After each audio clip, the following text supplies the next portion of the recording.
আসসালামু আলাইকুম। আমি Mohammad Munjur Rahman, associate professor accounting Kushtia, government college Kushtia. Accounting 16/32 এর পক্ষ থেকে আপনাদেরকে শুভেচ্ছা এবং স্বাগতম। আমার এই চ্যানেল থেকে ইন্টারমিডিয়েট থেকে শুরু করে মাস্টার্স ফাইনাল ইয়ার পর্যন্ত সমস্ত ভিডিওগুলো ধারাবাহিকভাবে আপলোড করা হবে। এর মধ্যে ইন্টারমিডিয়েট অ্যাকাউন্টিং, ম্যানেজমেন্ট অ্যাকাউন্টিং এবং অ্যাকাউন্টিং প্রিন্সিপালের, বিশেষ করে অ্যাকাউন্টিং প্রিন্সিপালের অনেক সব চ্যাপ্টারে প্রায় শেষের পথে। তো আজকে আমরা ব্যাংক রিকনসিলিয়েশনের দ্বিতীয় অঙ্কটি দেখতে চাচ্ছি এবং এই অঙ্কটি আমরা প্র্যাকটিস করছি।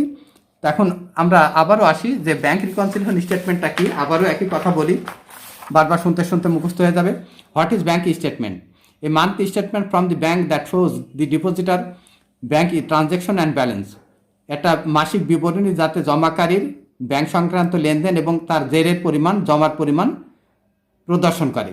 ব্যাংক স্টেটমেন্টে টাকা, অর্থাৎ ব্যাংকে যদি টাকা জমা থাকে ব্যাংক স্টেটমেন্ট ক্রেডিট জের প্রকাশ করে, আর ক্যাশ বুকে ওইটা ডেবিট জের প্রকাশ করে। What is the bank reconciliation statement? What is bank reconciliation statement? Bank reconciliation statement কি? A statement that shows the bank's balance of an account with the company's balance and explaining any difference to make them agree. অর্থাৎ bank balance এবং cash বুকের bank balance এবং bank স্টেটমেন্টের bank ব্যালেন্সের মধ্যে কী কারণে গরমিল হয়েছে তা প্রদর্শন করে যে বিবরণী প্রস্তুত করা হয় সেটাকে হলো bank reconciliation statement. Why is the bank reconciliation statement prepared? At the end of the accounting period, the bank is reconciliation is prepared to show the correct bank balance in the statement of financial position. অর্থাৎ আর্থিক অবস্থার বিবরণী বা উদ্বৃত্ত পত্রে সঠিক bank ব্যালেন্সটা দেখানোর জন্য এই ব্যাংক রিকনসিলিয়েশন স্টেটমেন্ট প্রস্তুত করা হয়। এর সাথে মোটের উপরে আমাদের 6টা আইটেম যুক্ত। একটা হচ্ছে ডিপোজিট ইন ট্রানজিট, আর একটা হচ্ছে outstanding cheque. Deposit in transit ব্যাংকে যোগ হবে, আউটস্ট্যান্ডিং চেক ব্যাংক থেকে বাদ যাবে। আর নোট কালেকশন ক্যাশে যোগ হবে, আর এনএসএফ চেক আর ব্যাংক চার্জ ক্যাশে বাদ যাবে। তাহলে আইটেম হলো পাঁচটা।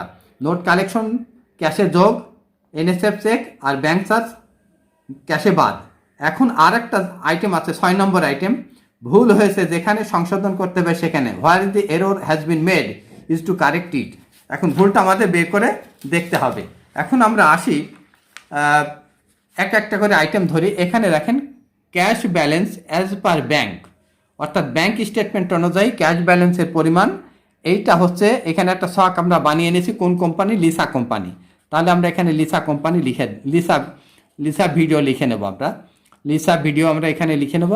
লিসা ভিডিও কত তারিখে এটা প্রস্তুত হচ্ছে এটা লিখে দেবো, জুলাই 31, তার সালটা নেই অতএব দেবো না। এখানে ক্যাশ ব্যালেন্সের পরিমাণ, ক্যাশ ব্যালেন্স পার ব্যাংক, এটার পরিমাণ আমরা এখানে দেবো 7,263। এর দুটো পার্ট। এই পর্যন্ত হচ্ছে ব্যাংক স্টেটমেন্ট কারেকশন, আর এইটুকু হচ্ছে ক্যাশ ব্যালেন্স কারেকশন, দুটো পার্ট। এর জন্য নাম হচ্ছে বোথ ব্যালেন্স কারেক্টিং মেথড। এবার আমরা আসি এখানে জুলাই 26, এখানে ব্যাংকের পরিমাণটা বের করে নিতে হবে। এইটা দেখেন, এইটার কাজ আমাদের হয়ে গেল। ব্যালেন্সটাকে খুঁজে বের করবেন, দুইটা ব্যালেন্স দেওয়া থাকবে এখানে। ক্যাশ ব্যালেন্স পার বুক, অর্থাৎ ক্যাশ বুকের ব্যালেন্সটা কত? এখানে ক্যাশ বুকের ব্যালেন্সটা হচ্ছে 7,284। ক্যাশ বুকের ব্যালেন্স হচ্ছে 7,284। এখন আমাদের এর সাথে কিছু কাজ করতে হবে।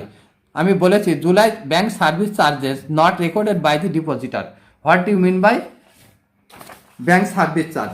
এখন এটা এখানে দেখেন, a fee charge by bank for the use of it service. Bank service চার্জটা হচ্ছে ব্যাংক তার সেবা প্রদানের জন্য যে ফিটা কেটে নেয় সেটাকে বলে সার্ভিস চার্জ। এটা ক্যাশ বুকে বাদ যাবে। এটা কি হবে? ক্যাশ বুকে বাদ যাবে। এখানে দেখেন ব্যাংক সার্ভিস চার্জ লেখা আছে। ব্যাংক সার্ভিস চার্জ মোটের উপরে 6টা আইটেম। এখানে ব্যাংক সার্ভিস চার্জ একটা, আর এনএসএফ চেক একটা, আর একটা হচ্ছে নোট উইথ ইন্টারেস্ট, আর একটা হচ্ছে আউটস্ট্যান্ডিং চেক, আর হচ্ছে ডিপোজিট ইন ট্রানজিট। এই কয়টা আইটেম। আর ভুল যেখানে, সংশোধন সেখানে। এই ভুলগুলো কীভাবে হয় সেটা, ডিপোজিট ইন ট্রানজিট যোগ, আউটস্ট্যান্ডিং চেক ব্যাংক থেকে বাদ। অর্থাৎ deposit in transit add with bank statement and outstanding cheque less with bank statement. Note collected with interest add with bank cash book and NSF cheque and bank charge minus from cash book. এবার আমরা এখানে অঙ্ক থেকে আসি। এখানে দেখেন bank service charge, এখানে 28 টাকা আছে ব্যাংক সার্ভিস চার্জ, এটা বাদ যাবে, এটা বাদ। এটা হয়ে গেছে 3 নম্বর। ডিপোজিট ইন ট্রানজিট, এই যে এখানে ডিপোজিট ইন ট্রানজিটের কথা বলা আছে, ডিপোজিট ইন ট্রানজিট এখানে ক্যাশ ব্যাংক স্টেটমেন্টে যোগ হবে। ব্যাংক কালেকশন টাকা 70। এখন ডিপোজিট ইন ট্রানজিট আর এই নোট কালেকশনটা কি, যে এই ডিপোজিট ইন ট্রানজিটটা হচ্ছে, আগে আমি আরেকবার বলেছি ডিপোজিট ইন ট্রানজিটটা কি, আবারও দেখেন। What is deposit in transit? A depositor deposits recorded by the depositor but not yet been recorded by the bank at the date of preparing bank reconciliation statement. It is added to bank statement. এটা আমরা করে দিলাম deposit in transit. এবার note collection, note collection cash বুকের সাথে relation. Note collection, এই যে দেখেন note collected by the bank with interest but not recorded in the books. এটা ব্যাংক কালেকশন করেছে কিন্তু এই ইনফরমেশন ডিপোজিটারের কাছে নেই। তাহলে এর পরিমাণটা কথা, এর পরিমাণ হচ্ছে নোটের পরিমাণ 700 টাকা প্লাস ইন্টারেস্ট হচ্ছে 70 টাকা আর ফি 10 টাকা 20 টাকা। তাহলে আমরা এটা কিভাবে করব? ফিটা হচ্ছে আমরা সার্ভিস চার্জ, যেখানে ফিটা আমরা সার্ভিস চার্জটা আমরা কত টাকা আসে দেখি। এখানে দেখেন প্লাস ইন্টারেস্ট আর এখানে 700 টাকা নোটের কালেকশন, নোট আর 36 টাকা। তাহলে এখানে আমাদের আসবে হচ্ছে আমাদের জমা আসবে, এর জমার পরিমাণটা আসবে হচ্ছে নোট কালেকশন, এখানে আমাদের নোট 900 টাকা প্লাস 36 টাকা মাইনাস 20 টাকা, অর্থাৎ এখানে আমাদের নোটের পরিমাণ হবে 900 টাকা। আর এখানে ইন্টারেস্টের পরিমাণ হচ্ছে 36, তা থেকে আমাদের ব্যাংক সার্ভিস চার্জ আমরা এখানেও যোগ করে দিতে পারতাম, কিন্তু এখান থেকে বাদ দিলেও অসুবিধা নেই। তাহলে এখানে হবে 16 টাকা, এখানে বাদ দিলেও অসুবিধা নেই, এখানে 36 টাকা যোগ করে এখানে 16 টাকা যোগ করলেও অসুবিধা নেই। এবার আমরা আসি, নোট কালেকশন গেল। আউটস্ট্যান্ডিং চেক, এটা আগেই বলেছি আউটস্ট্যান্ডিং চেক। এখন আউটস্ট্যান্ডিং চেকটা কি, এটা আমরা আগেই বলেছি যে এটা মাইনাস হবে। এই যে আউটস্ট্যান্ডিং চেক, আউটস্ট্যান্ডিং চেক এখানে দেখেন আউটস্ট্যান্ডিং চেক বলা আছে। Outstanding cheque issued and recorded by the depositor but not yet paid by the bank. যে চেক পরিশোধের জন্য ব্যাংকের প্রতি নির্দেশ দেওয়া হয়েছে কিন্তু ব্যাংক সেটা পরিশোধ করেনি, এটাকে আউটস্ট্যান্ডিং চেক। এটা মাইনাস ফ্রম ব্যাংক স্টেটমেন্ট, এর পরিমাণ হচ্ছে 591 টাকা। এখন এখানে আর কোনো ভুল টোল নাই, এই ভুল এখানে দুটো ভুল, এই দুটো ভুলের একটাও নাই, ভুলগুলো একটা পড়ে নেবেন। এখানে ভুল নাই, এখানেও ভুল নাই, এখানেও ভুল নাই, এখানেও ভুল নাই, এখানেও ভুল নাই। এখন আমরা শুধুমাত্র যোগ বিয়োগ করব।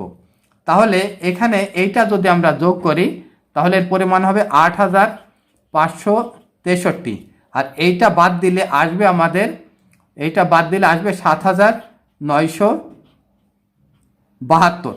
এটা আমাদের শেষ হয়ে গেল। এবার এখানে আসি, এইটা তিনটা যোগ করলে আমাদের ব্যালেন্স আসবে, 8200 টাকা, 8200। এখান থেকে এটা বাদ দিলে হবে 7972।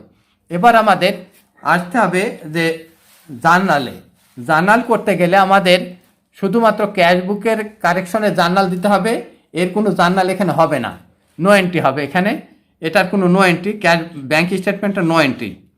তাহলে এখানে আমরা যোগ করেছি নোট, এখানে যোগের জন্য একটা, বাদের জন্য একটা, তাহলে হবে ব্যাংক ডেবিট, এর পরিমাণ হচ্ছে 916 টাকা। আর নোট রিসিভেবল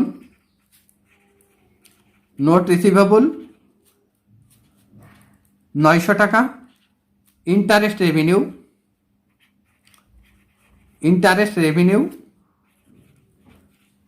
রেভিনিউ আমাদের 16 টাকা। এবার যোগের ফাংশন শেষ। এবার বাদে আসি, আমাদের এনএসএফ চেক এখানে নেই, NSF cheque not sufficient fund cheque নেই, শুধু ব্যাংক চার্জ আছে। তাহলে এখানে হবে ব্যাংক চার্জ ডেবিট আর ব্যাংক ক্রেডিট, এখানে এর পরিমাণ 28 টাকা। আমাদের অঙ্ক শেষ হয়ে গেল। এর পরবর্তীতে অঙ্কটা আবার আমরা দেখব, আপনি অঙ্কটা শেয়ার করবেন যাতে মানুষের এবং ছাত্রদের উপকার হয়। ভালো থাকেন।